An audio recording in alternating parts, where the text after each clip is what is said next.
What's up, ladies and gentlemen, boys and girls? Your boy, the Dread Man, is back, and I want to give you guys my prediction for the Mike Tyson versus Roy Jones Jr. fight. Now, I was kind of on the fence as far as whether I wanted to have a prediction for this fight or not because I was just as hyped as everyone else before I saw the rules. And I'm going to show the rules to the fight in the thumbnail of the video after I finish up this broadcast. But in short, the fight is going to be 8 2-minute rounds.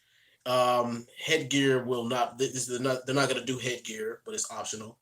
And there's going to be a no knockdown rule.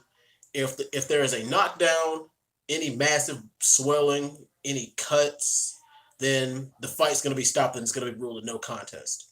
Basically, they're not allowed to really hurt each other. They're not allowed to knock each other out. It's basically going to be a glorified sparring match. How do I feel about that? A lot of people, the thing is, when you hear about a Mike Tyson fight, I mean, if you've been alive in the last 30 years, when you hear about a Mike Tyson fight, only one thing comes to mind: severe brutality. The thing is, like, when you watch a Mike Tyson fight, you watch to see Mike Tyson go in for the kill.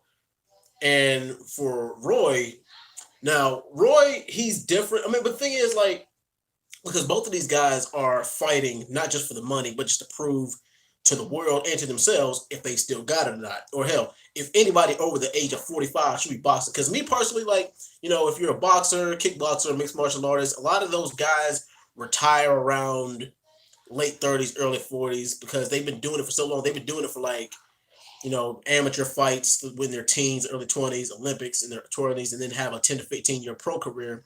And a lot of them retire around their 30s or 40s, late 30s, early 40s, to prevent any long-term damage because CTE is a real thing.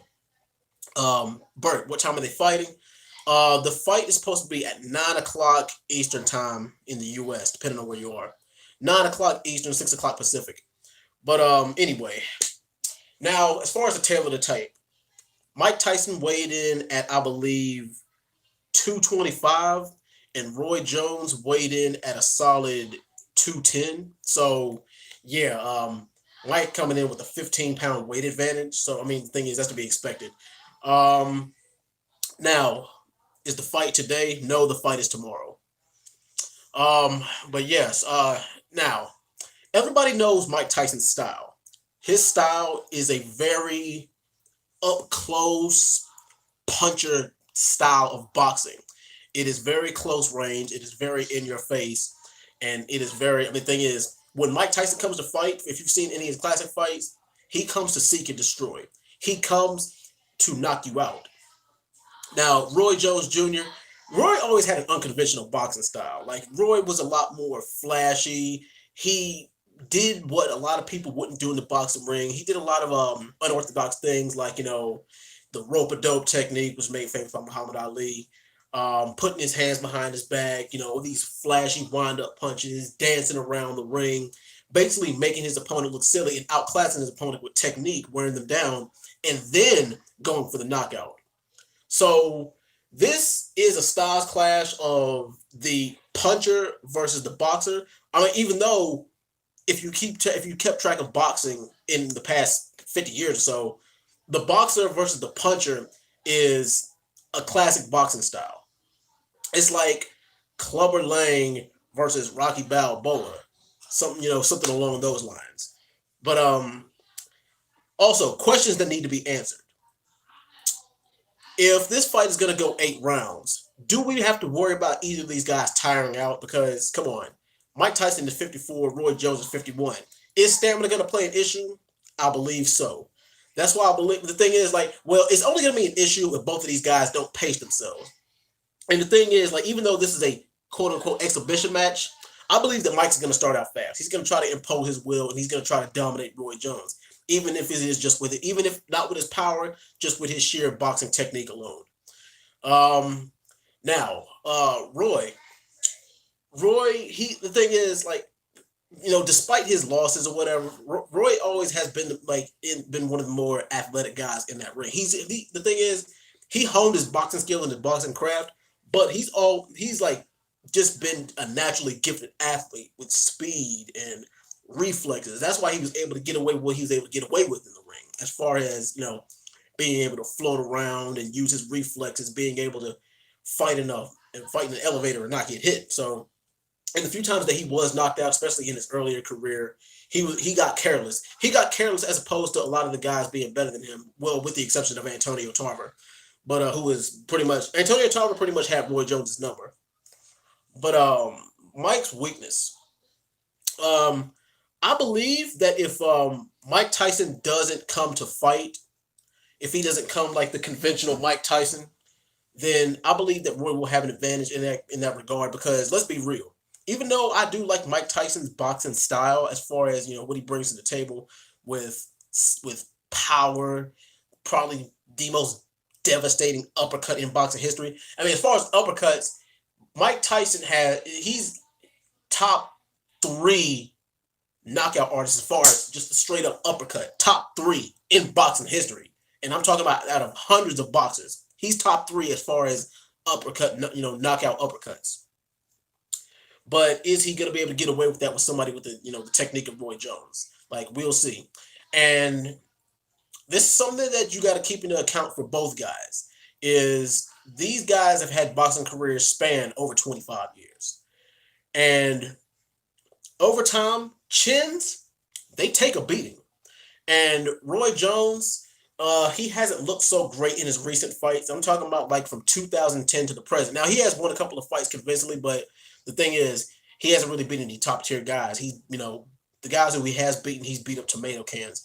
And the thing is, like, he lost embarrassingly against Enzo Macronelli, a guy who David Haye beat clearly. So yeah, there's always that. But like I said, does Roy still got it? I mean, is his athleticism the question I have answered that has to be answered for me is Roy's athleticism going to carry him through this fight, or in order to win convincingly, is he going to have to use something? Is he going to have to do something different? Is he going to have to employ another strategy, or like maybe he might want to take a risk? He might want to take a risk and use Mike Tyson's own style against him. But they say you can't teach your old dog new tricks, but there's a small possibility that we could see something different. But even if that was the case, do you guys really think that Mike Tyson, do you really think that Roy Jones could stand up to a slugfest, a brawl, get in a brawl with Mike Tyson? Not without getting seriously hurt. Like I said, early on, Roy Jones known for having an iron chin. He's known for having a chin made out of granite. But like over time, with age and with those knockout losses, that chin is taking a beating. And I'm not saying, and the thing is, Mike Tyson, even though Mike Tyson has lost on his record, he's not invincible. He's lost a few fights too. But the thing is, the fights he's lost were to people who outboxed him and outclassed him. That Evander Holyfield lost, that Lennox Lewis lost, a couple losses later on in his career. And like his last two losses were the ones where he just basically just quit on the stool. Like that was Mike Tyson. That wasn't Iron Mike. That was a Mike Tyson who was just a shell of his former self. So that counts as a that counts as a loss on his record, but it also counts as a loss on him morally. Like that was a mental loss for him to where he just gave up and said he didn't have it anymore. And now he's got that fire back. Or I mean, that's pretty much what it's looking like. But now let's just say, let's rewind this back. Let's rewind back to 1995. Let's just say, because this fight really is like 25 years past its expiration date. Now, let's just say this fight happened when it's supposed to. Let's just say this fight was to happen back in the mid to late 90s. Who would you guys have then? Oh, man. To be honest, if both of these guys were in their primes in the mid 90s, I probably would give this to Roy Jones by decision if this was the mid 90s. But based on the nature of this fight and the wear and tear both of these guys have on their bodies, like I said, they both came into the way and looking good. They both look good. But I mean, Mike, he's got that hungry look in his face again. He seems like he wants to be in there. He seems like he wants to do this. And I'm not saying that Roy Jones doesn't, but I mean, neither one of these guys really have anything left to prove. It's just that I feel like in this fight, Mike does win it more. And seeing as how there's not really a knockout allowed, there's only, I guess, for both of these guys, there's either going to be a moral victory or a moral defeat. And another question I have is, after this fight's over, will we see either of them in the ring again? Mike, I'm not sure, but Roy Jones, if depending on the result of this fight, probably. I feel like if Roy loses this fight, he's probably going to fight one more. He's probably going to keep fighting until he wins, and then retire for good. And if he beats Mike, then he's just going to go out on a shield. But anyway, who do you guys have winning this fight? All right, I'm gonna break this. All right, this prediction down. All right, if this fight took place in 1995, who would you guys have winning? And also, since it's happening in 2020, who do you have taking place? Who do you have winning 25 years later? Iron Mike or Roy Jones Jr. And of course, it's also Jake Paul versus Nate Robinson. We get to see the in-ring debut of Nate Robinson, who's a former NBA player.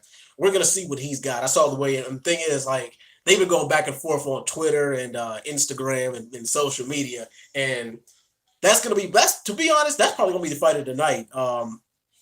Logan Paul versus Nate Robinson, especially since that's billed as a grudge match, and that was that was pretty much gonna be more of a bloodbath than Jones versus Tyson. And like I said, because of the way that the rules are set in place, for people who are looking for some kind of bloodbath, I think that they're going to be disappointed. I mean, like, this is just going to be a show, exhibition show. But also, a lot of people are intrigued because they're like, well, with these rules set in place and knowing the kind of killer instinct that Mike Tyson has, is Mike going to follow the rules or is he going to break them? I guess we're going to see about that. But anyway, guys, that's pretty much my thoughts on this fight. You guys let me know who you think are going to win these fights tomorrow, and I'll be back with another video soon. Thank you guys for watching. And if you're new to the channel, I do sports videos, music, do relationship talk, do video games, and just basically daily news. That's all I got for you guys tonight. Rate, comment, subscribe, and I will see you next time on the next video. Peace out.